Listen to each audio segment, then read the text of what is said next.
primera novela que publicamos de ella, el premio Tusquets de 2020, porque descubrimos una voz tan genuina, con tanta fuerza, con ningún tipo de miramientos, con lo más alejado posible de lo políticamente correcto y con un compromiso con la literatura a prueba de todo, ¿no? Bueno, pues esa autora... ¿Vas a apagar? A ver. ¿Sí? Bueno.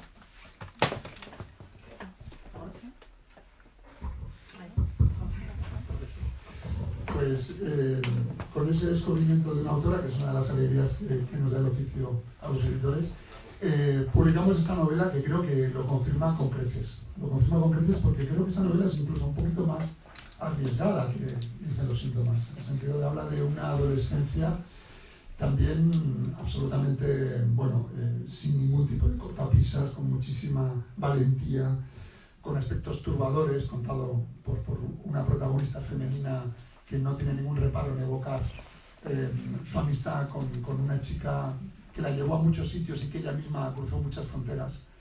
En fin, una novela que creo que, como ha dicho algún crítico, es casi lo más original y lo más bueno que se ha publicado este año. Me gustaría pensar que va a ser así para los lectores que la descubran. Agradezco a Juan Cruz, que dijo que sí enseguida y que ha sido un aliado incondicional nuestro y sobre todo de Bárbara Blasco, porque él, que la gente piensa que solo entrevista a los premios Nobel, él es todo lo contrario, siempre apuesta por voces nuevas. Y me llamó un día y me dijo, quiero entrevistar a esa chica a la que le habéis dado el premio Tusquets Editores de Novela, porque ese libro es extraordinario. Luego, cuando la entrevistó, me dijo, cuidadla porque tenéis a la Marguerite Duras española. Bueno, sin decirle nada, Juan Cruz dijo que sí, que quería hablar con Bárbara y que quería estar esta tarde con nosotros para hablar de esta novela. Yo creo que es una alegría y para nosotros pues es un agradecimiento infinito que también nos acompañe. Muchas gracias, Juan. Muchas gracias, Bárbara. Gracias.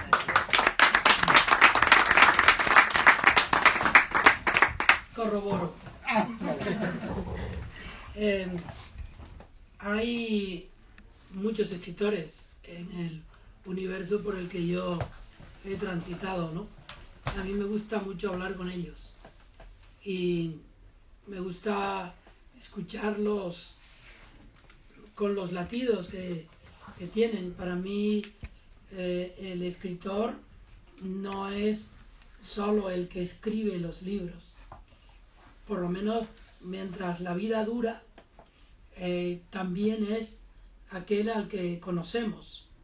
No hay mejor ámbito para conocer un escritor que una librería, porque en la librería los ojos de los escritores se van para sus libros.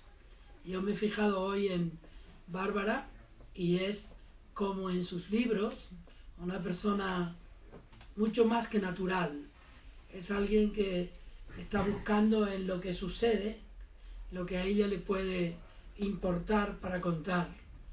Desde el principio de mi relación con ella, que fue con el primer libro, no solo con este, ha sido el descubrimiento de una sencillez rara en nuestro mundo. La primera vez hablé con ella por Zoom o por Skype, la segunda vez también, porque la pandemia ha cruzado sus dos libros. En el primero yo creí estar viviendo mi propia historia personal con mi familia, lamentablemente mi familia, porque 3 personas de mi familia han muerto en recientes muertes en hospitales, mi madre mucho antes, mis hermanas recientemente, y yo estaba viendo mi propia experiencia en el libro, el primer libro de Bárbara.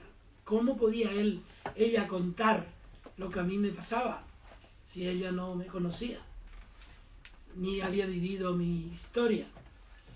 Eso muchas veces parece darse, pero no se da en cuanto tú hablas con el autor del libro, porque el autor del libro puede decirte que esto es una ficción, que no hay ahí realidad. Pero la sensación que yo tuve cuando hablé con Bárbara Blasco la primera vez es que ella formaba parte de esa familia exógena que a veces tenemos las personas, también los periodistas.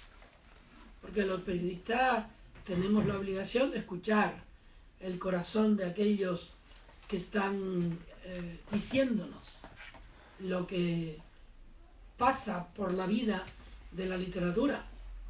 Y ahora que leí este libro, en el que en efecto hay un derrotero que va hacia nuestras propias adolescencias o aquellas que hemos vivido por hijas interpuestas, porque ya uno no tiene edad para vivir las vicisitudes que cuenta Bárbara en este nuevo libro.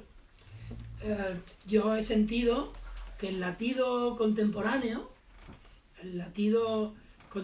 está aquí, y está aquí también nuestro latido, viendo pasar la vida de personas a las que hemos visto sufrir.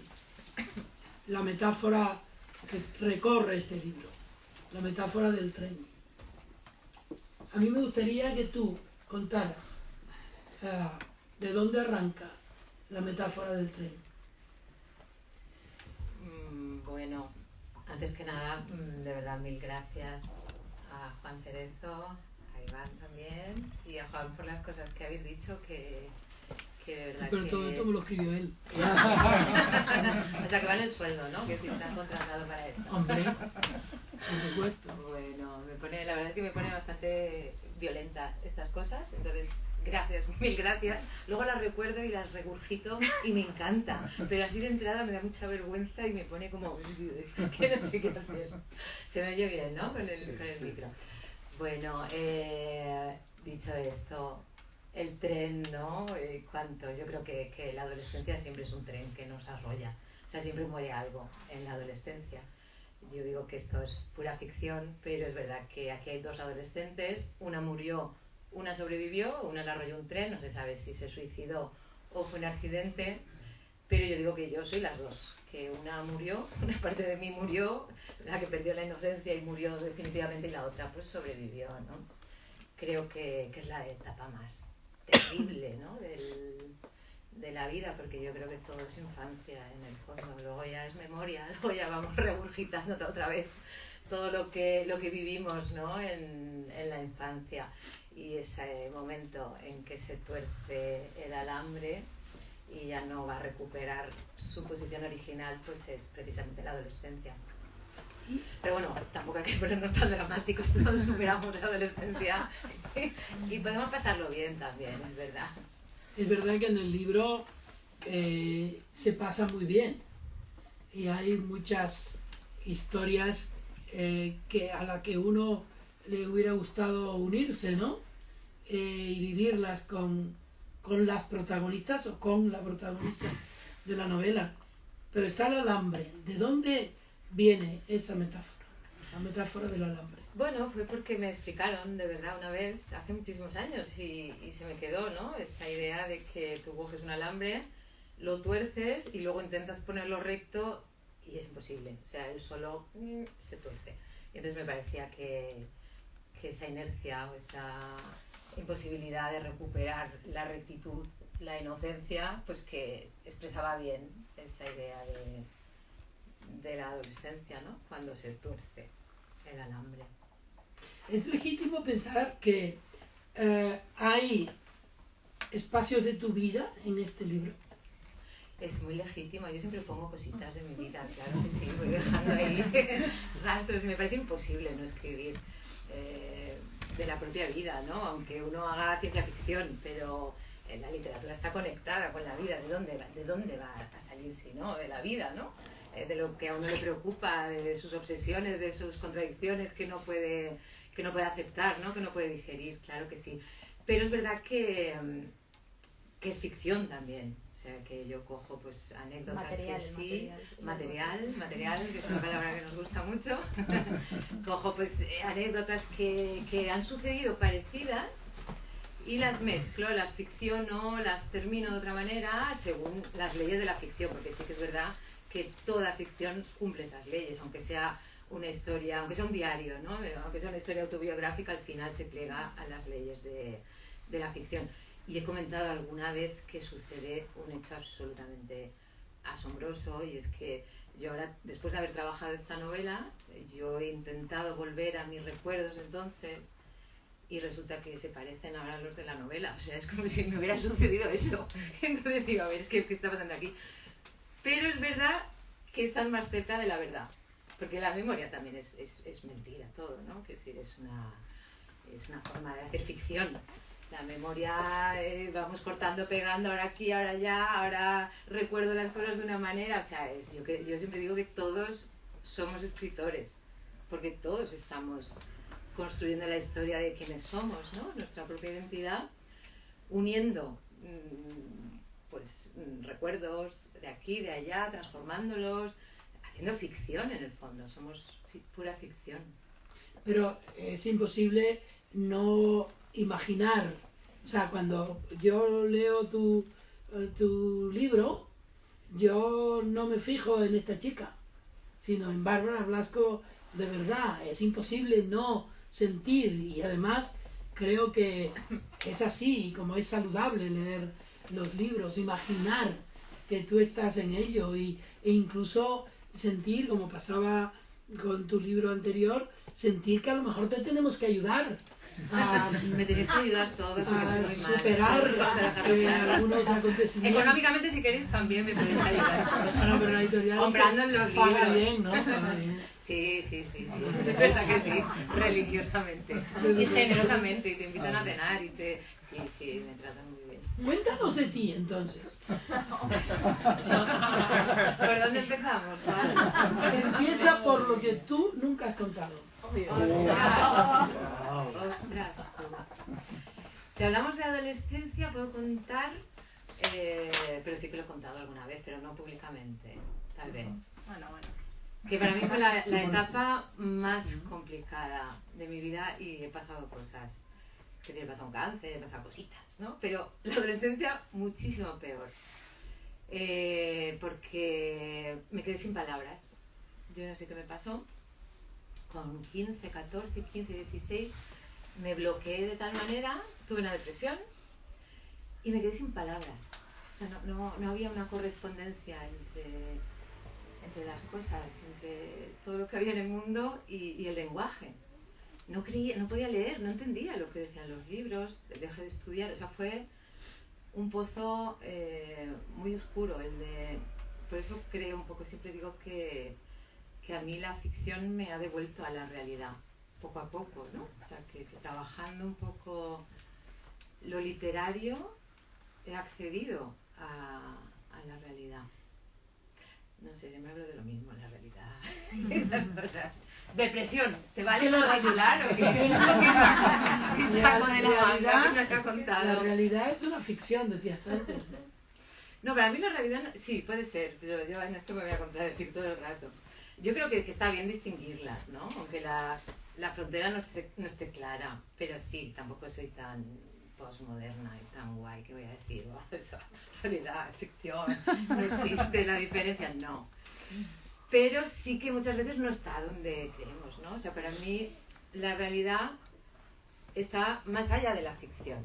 Es decir, que no es esa cosa evidente, ¿no? Aquí está la realidad. No. La realidad cuesta acceder a ella. Y la ficción es un instrumento para acceder a ella. Igual es un poco el orden contrario que parece imperar, ¿no? Que parece que de la realidad y luego hacemos ficción. No.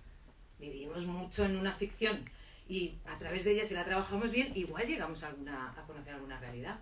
Pero bueno, creo que pasa lo mismo con la ciencia, ¿no? Para entender un fenómeno necesitamos formular a través de lo abstracto, ¿no? Tu libro es de una agilidad extraordinaria. La agilidad no se logra sin que haya detrás una lectura. constante y consciente de aquellos que son no necesariamente tus maestros, pero sí esos afluentes que desembocan en ti. ¿Cuál ha sido tu lectura? ¿Cuál ha sido tu modo de acceder a ese ritmo que ahora se nota en tus libros? Hay muchísimas lecturas, ¿no? Y muchos tipos. Mira, yo leía a Antonio Lejudo y flipaba y quería copiarle, le fusilaba ahí sus párrafos. La poesía me ha ayudado mucho también a comprender, ¿no? A trabajar mejor el lenguaje, tanto leerla como intentar escribirla, porque yo no soy poeta, ni mucho menos. Pero vamos, es que son muchas lecturas, muchos autores. Y muchas novelas, ¿no? Sobre todo que forman, ¿no? Pues eso. Tú has contado un drama, pero al contarlo con esa velocidad con la que tú cuentas, puede percibir la gente que está leyendo como un on the road, ¿no? ¿Cómo te has planteado tú escribir ese drama? ¿Cómo nace el chispazo de la existencia de ese drama y cómo el estilo que le vas a imprimir a ese texto? Pues ya te digo, siempre parte un poco de algún tipo de cosa que no entiendo, ¿no? Y en este caso pues no tenía claro lo que le había pasado a Carla. Yo también tenía que ponerme, ¿no?, en la piel de la narradora y tener esa intriga, ¿no? Decir, ostras, ¿suicidio o accidente? ¿No? Ese es un poco, casi como una novela de detectives, un poco el MacGuffin, ¿no? A partir del cual avanzar. Y luego pues van saliendo cosas, ¿no? Yo trabajo mucho también, a mí las tramas me cuestan bastante. Entonces, a partir de las frases, de trabajar el lenguaje, hasta que me suena más o menos, y es el propio lenguaje el que me dice lo que va a pasar, ¿no? O sea, yo no soy de hacer un borrador, de tener una trama clara, hacer un borrador y luego corregirlo, no, o sea, yo voy párrafo a párrafo y a partir de cómo suena me voy metiendo en la historia y voy descubriendo cosas de lo que ahí sucede, ¿no? Para mí la idea siempre es no saber del todo, o sea, ir un poco casi, no como el lector, porque esto es falso, yo sé más que el lector porque voy por delante, pero sí un poco, ¿no? O sea, no tener la historia totalmente pensada, porque si no digo, ¿y para qué la voy a escribir? ¿No? Si ya sé lo que va a pasar. ¿Te aburrirías? Me aburro muchísimo. No sé si he respondido del todo, ¿no? Sí. Bueno, de todos modos luego te van a preguntar, o sea que puedes completar ahí. A mí me emocionó mucho el libro. Sí. Me pareció que no estabas hablando solo de los sucesos que había en el libro, sino también de esta especie de desolación contemporánea en la que finalmente la muerte explica la desazón de una persona, porque esa chica, Clara, evidentemente no es inédita en la vida. No. Habrás conocido tú a muchas Claras por ahí. La verdad es que personalmente no tengo ninguna que me haya marcado, ¿eh? No, en ese sentido no he sufrido una muerte de alguien, de alguna amiga que haya sido traumática para mí. Es más una metáfora, ¿no? De esas cosas que murieron en la adolescencia, como he dicho. Pero sí, me interesaba también mucho cómo el trauma nos hace quedarnos en el mismo sitio, ¿no? Cómo la protagonista no ha conseguido salir de la adolescencia, aunque tiene ya casi 40 años o 40, no me acuerdo cuántos tiene, pero no ha conseguido realmente cerrar página, y eso es por el trauma, ¿no? Porque hay algo ahí que se ha quedado sin resolver, sin arrojar luz sobre ello. Y bueno, yo lo he usado también para mi propio beneficio, porque yo también estaba ahí un poco anclada en la adolescencia y por eso escribirlo es como dar un portazo también a toda esa época.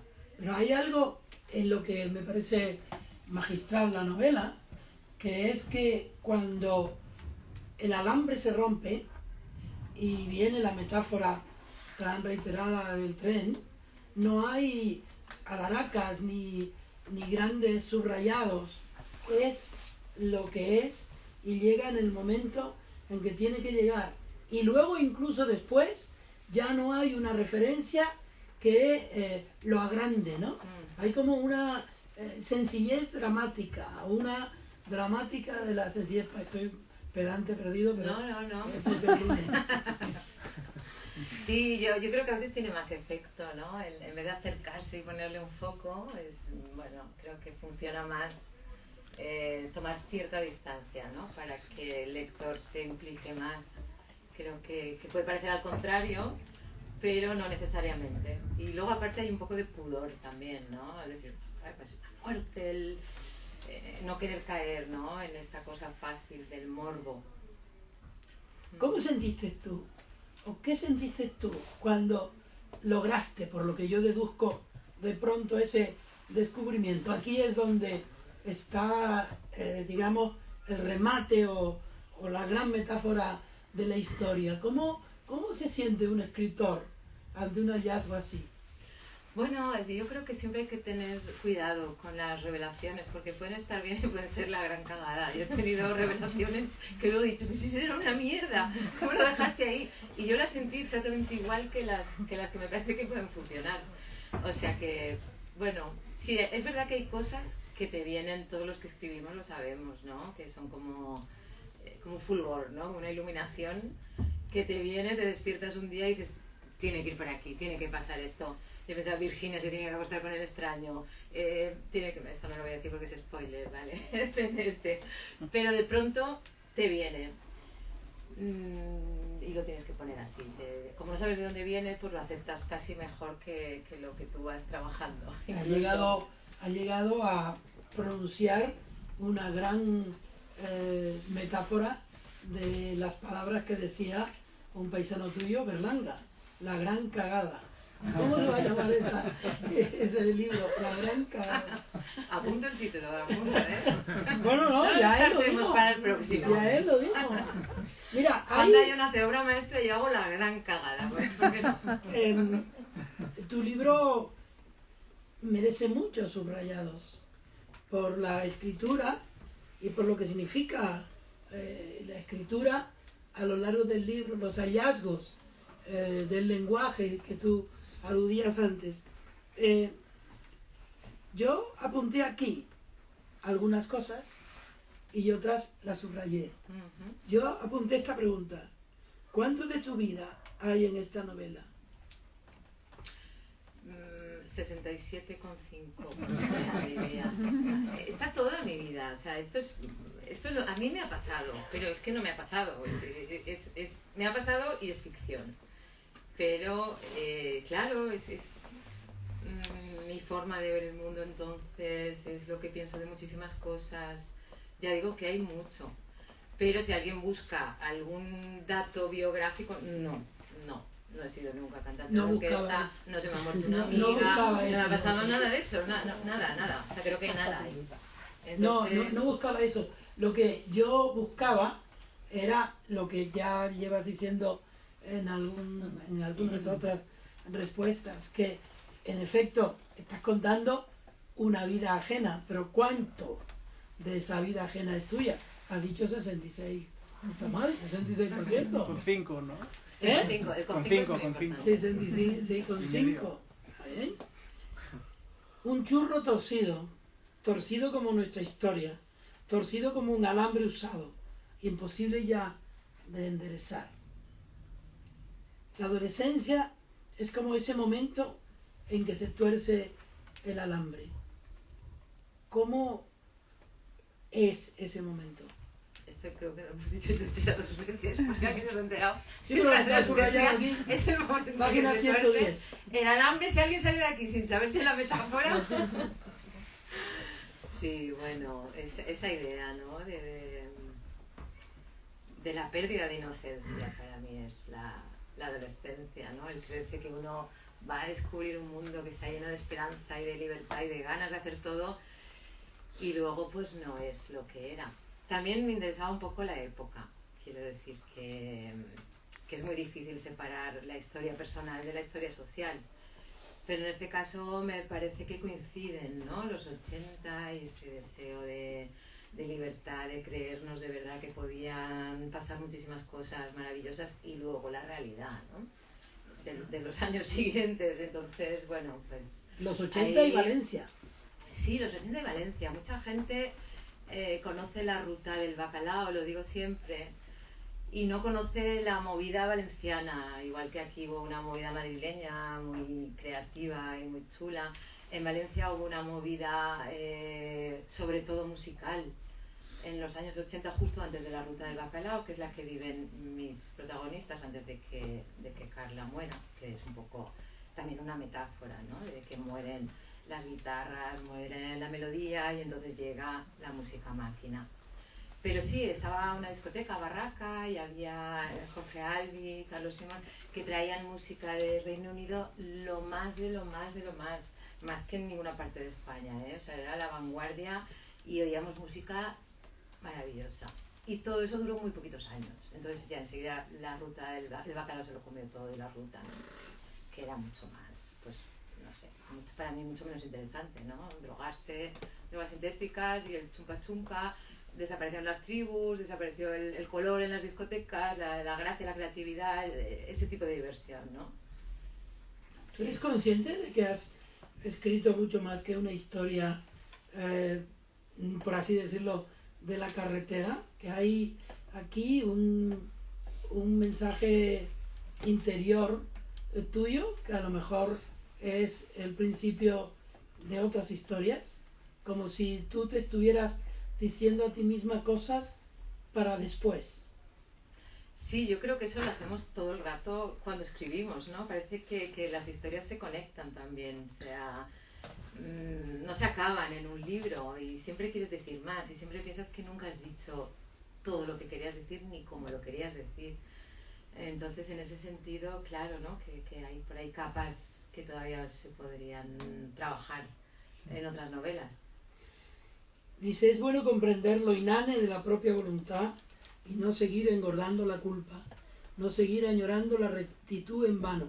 Es bueno recordar que el hombre tiene memoria. ¿El hombre o el alambre? El alambre. Vale, vamos cambiando el último momento y no me equivoqué.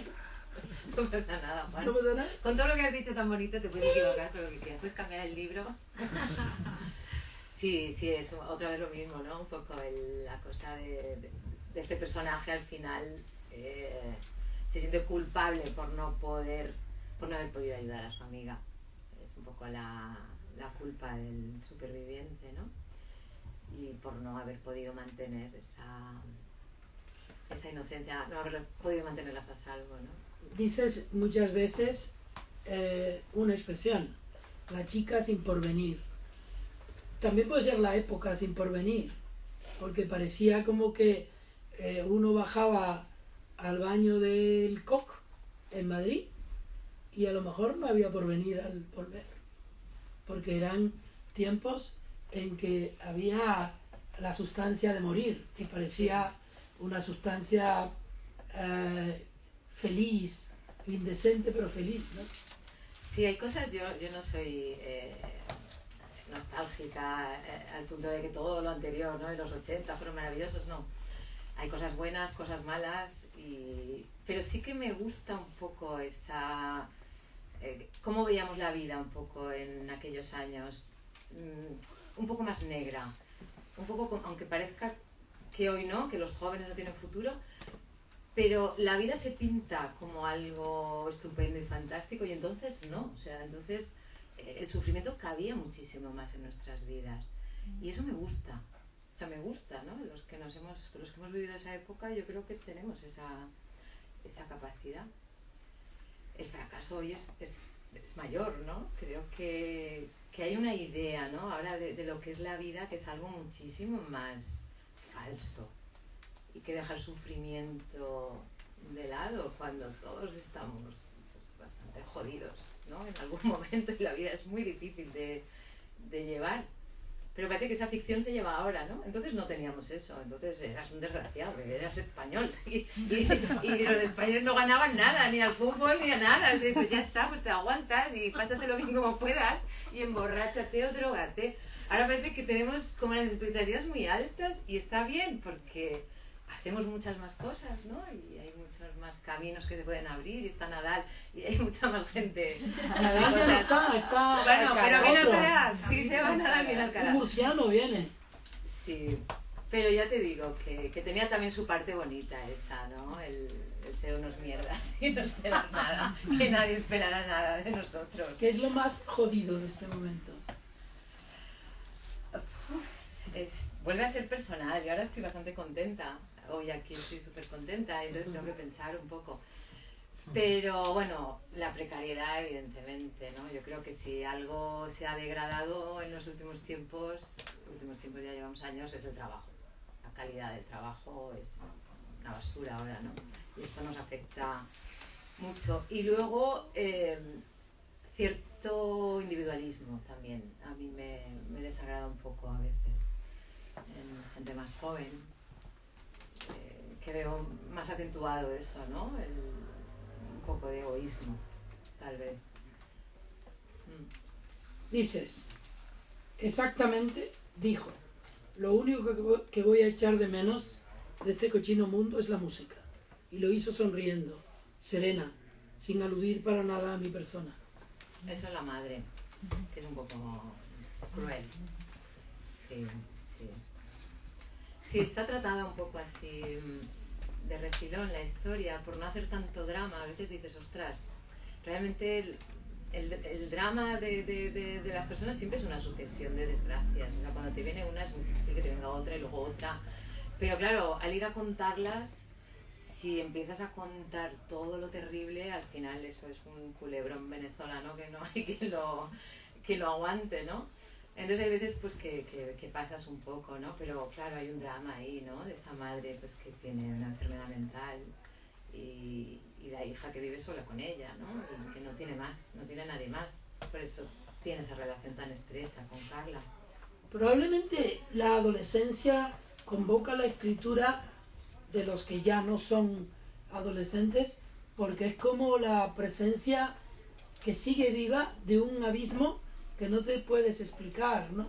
Sí. Tu propia adolescencia está reflejada en ese abismo que tú estás contando. Sí, yo ya digo, la depresión, yo bajé, el fondo lo toqué en la adolescencia. Y bueno, fue duro entonces, pero luego está bien. O sea, luego es verdad que ya sabes, ¿no? Cómo volver, ya sabes dónde está, hasta dónde puedes caer. Aunque bueno, siempre podemos caer. Pero en principio, no digo que a todo el mundo tenga que pasar. Sí, pero en esta novela una se salva y la otra no. Es decir, el abismo es distinto para cualquiera de ellas. Es decir, el alambre es más saludable desde el punto de vista estrictamente saludable para una que para otra, ¿no? El libro, en el libro uno mismo va viendo sus abismos. Para mí lo grande de este libro es que nos concierne también a los que somos ya unos putos viejos. Pues le gusta a gente mayor. Que yo soy mayor. Con perdón. Pero le gusta, sí, y me gusta mucho eso. Que no haya edad, ¿no? Para que te pueda gustar un libro. Igual porque conecta con cosas. A lo mejor porque los sufrimientos de cada edad coinciden en un punto determinado en la incertidumbre que uno vive en la adolescencia. Yo hoy, por ejemplo, he tenido un día de estos turbulentos que yo decía, ¿pero por qué es esto? ¿Solo porque es lunes? ¿No? Sino porque a veces la vida te empieza a hacer preguntas y tú dices, ¿yo por qué me las tengo que hacer? ¿Por qué no están respondidas ya? Si yo tengo 73 años y tengo las preguntas que yo tenía cuando un adolescente. Pero es maravilloso también, ¿no? Ah, sí. Digo yo. A lo mejor es fatal. Dice aquí, claro que la adolescencia es eso, un tumor propio creciendo en la carne extraña y un absurdo plan en la cabeza. Eso es tuyo. Eso está bien, ¿no? Esa frase me quedó bastante bien. El lector escribió al lado, la adolescencia no es únicamente feliz. No, para nada. A ver, la propia palabra, que si no la he inventado yo, adolescencia. Eso es mucha carencia, ¿no? Y un poco de dolor. Sí, sí. Aquí dice, ¿quiere la jaula vacía o sin pájaro? ¿Y qué diferencia hay? Quería saber el cliente. La nostalgia, por supuesto, respondía el otro. Sí, eso lo leí y me gustó mucho y dije, lo tengo que meter ahí. A lo largo de tu libro hay evidentemente una escritora. Y una escritora consciente en algunos momentos de que está teniendo episodios felices. Escritura feliz. ¿Cómo lo fuiste escribiendo? ¿Te costó mucho? ¿Te costó poco? ¿En qué lados te sentiste más perdida? Bueno, a mí me cuesta mucho escribir, siempre. Quiero Pues decir parece que no. Y bueno, porque al final pues intentas, ¿no? Que forzar esa naturalidad y que todo vaya fluido, pero es a base de sufrir y de si yo siempre tengo que escribir contra mí misma y contra pues, esto es una mierda y dónde voy, esto no vale para nada, y entonces es ir un poco pues domando esa negativa que tengo dentro y tratando de convencerme, venga, sí, inténtalo, hazlo mejor, que esto no está bien, pues así, sí. Me quedan 2 frases. Vale. No, me quedan más, pero porque quiero que pregunte, está todo el mundo deseando preguntarte. Seguro, ¿eh? ¿De qué me estaba hablando? ¿Qué cambio de cita? La culpa lo había trastornado sin duda. Lo había visto otras veces. La culpa hace florecer en sus ramas versiones delirantes de la realidad. Es así, yo creo que la culpa es un gran motor y es muy creativa. Y aquí viene lo que es antecedente, consecuente o metáfora, lo más emocionante para mí de las consecuencias que tiene la vida adolescente desengañada, ¿no? No conseguí rastrear las razones de aquella adolescente. Por más que lo intenté, no lo conseguí. Luego el ruido del tren se lo tragó todo. Has dado fuerte, ¿eh? Bueno. En lo que más duele de la adolescencia, ¿no? ¿La has pasado ya? Creo que sí, estoy saliendo ahora mismo. Acabo de cumplir 50 y estoy ahora mismo madurando. Pero hasta hace poco, estaba ahí. Sí. Me alegra mucho que hayas escrito este libro y que además seas una persona alegre. Gracias. Ahora, Me encanta charlar contigo. el público.